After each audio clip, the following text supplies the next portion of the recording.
For the last 3 weeks, the Houston Texans have been winning football games, 3 in a row, but they've come with caveats.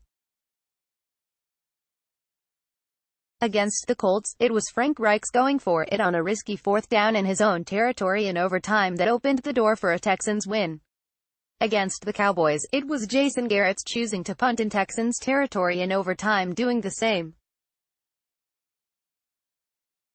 Against the Bills, it was Nathan Peterman doing Nathan Peterman things, room service pick 6 to Jonathan Joseph that handed the win to the Texans.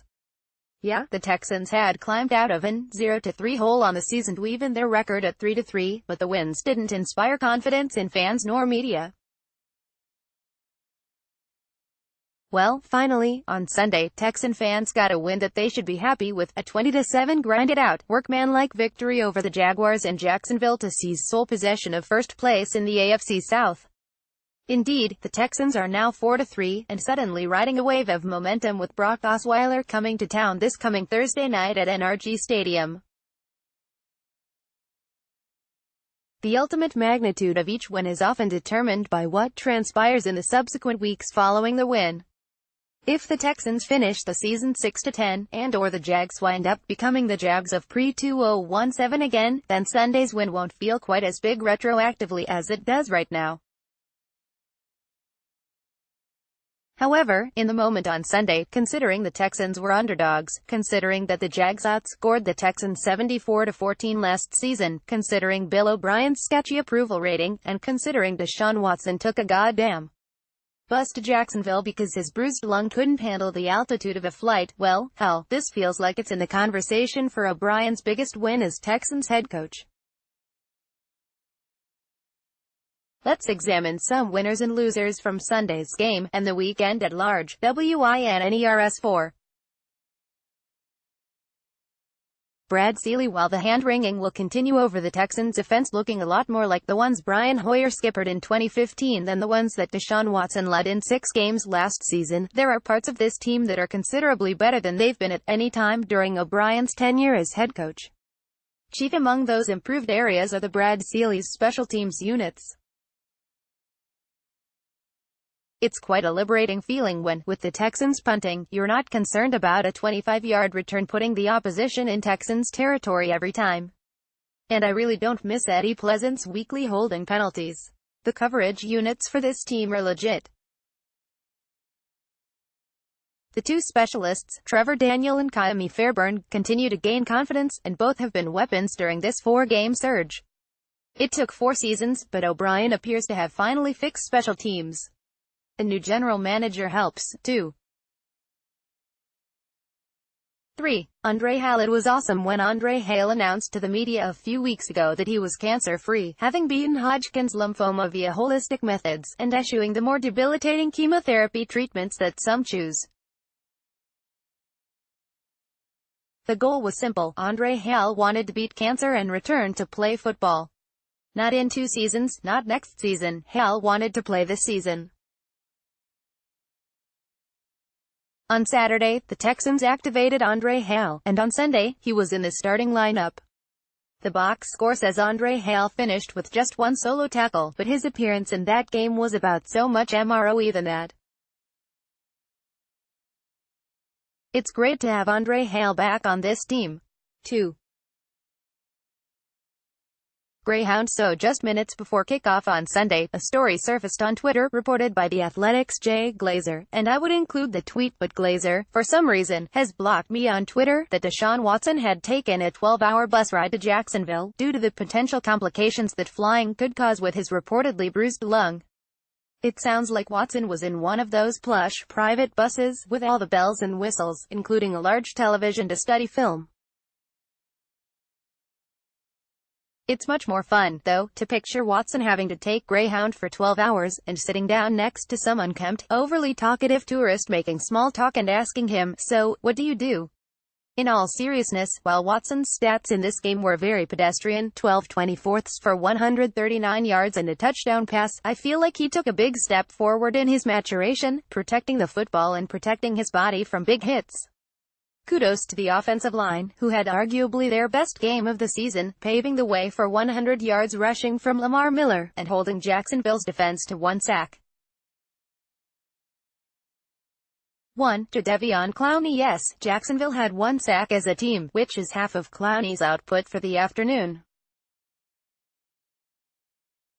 It was another one of those, holy crap, he's the best player on the field, performances from Clowney, as he registered 7 tackles, 2 sacks, 2 tackles for loss, 4 QB hits, and he also recovered the fumble that led to the Texans' first points of the game.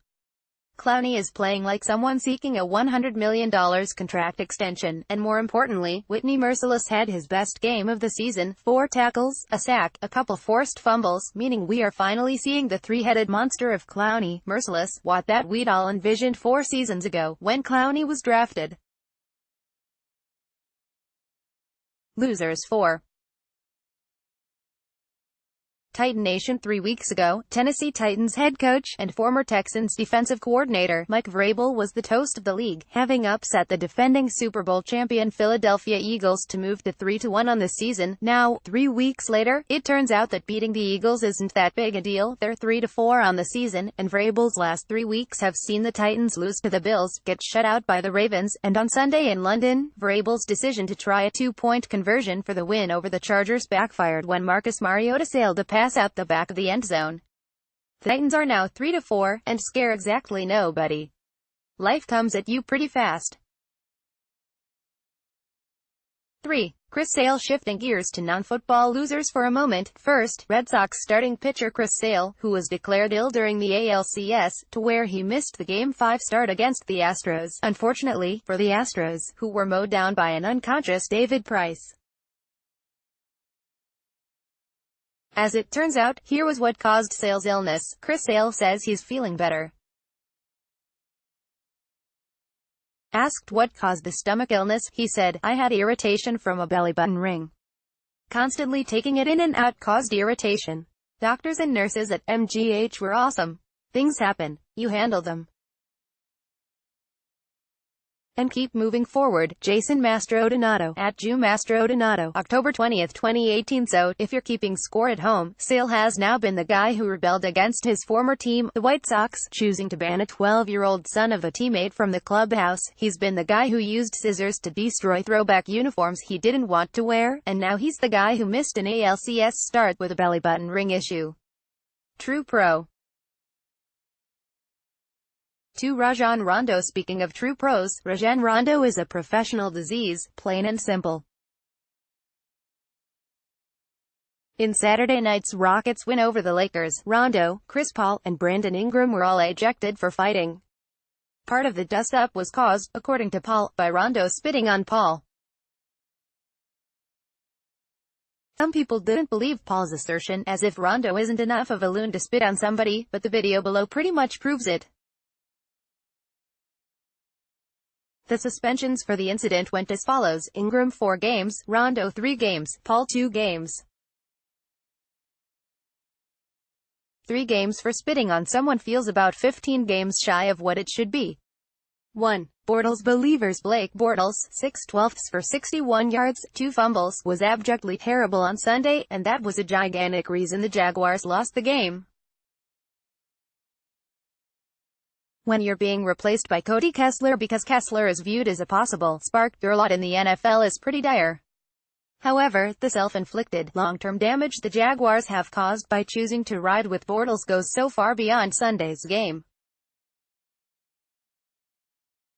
The Jaguars had 3 years of piss-poor Bortles performance off of which to base their personnel decisions in the 2017 draft, and with the 4th overall pick, they chose oft-injured RB Leonard Fournette with Pat Mahomes and Deshaun Watson on the board. Then, when Bortles wasn't even one of the dozen or so most important players behind their run to the AFC title game in 2017, they chose to extend and pay him like he was. This is the path the Jags have chosen, and the foundation is cracking. This team is on the verge of implosion, and their quarterback isn't remotely capable of stopping it. All in all, great news if you're a Texans fan.